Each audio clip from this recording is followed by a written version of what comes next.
নতুন করে আরো 14 সাংবাদিকের ব্যাংক হিসাব তলব করেছে বাংলাদেশ ফাইন্যান্সিয়াল ইন্টেলিজেন্স ইউনিট।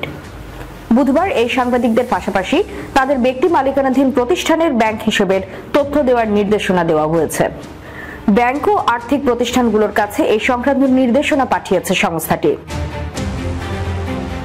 তলব করা সাংবাদিকরা হলেন এপির ব্যুরো চিফ জুলহাস আলম, ইউএনবির উপদেষ্টা সম্পাদক ফরিদ হোসেন, বাংলাদেশ জার্নালের সম্পাদক শাহজাহান সর্দার, ঢাকা ট্রিবিউনের staff reporter Ali Asif Shaon, freelancer সাংবাদিক নাদিম কাদের, ডিবিসি নিউজের senior reporter Rajib Ghosh, daily people's লাইফের সম্পাদক মোহাম্মদ আজিজুল হক ভূঁইয়া, বাংলাদেশের sports incharge Swapan Basu, DBC নিউজের staff reporter Tahmida Sadek Jessy, channel আইয়ের সিনিয়র রিপোর্টার নীলাদ্রি শেখর কুন্ডু, বাংলা টিভির নজরুল কবির, গাজী টিভির বার্তা সম্পাদক ইকবাল করিম নিশান, গ্রিন টিভির সাজুর রহমান, বাংলা ভিশনের আমিনুর রশিদ।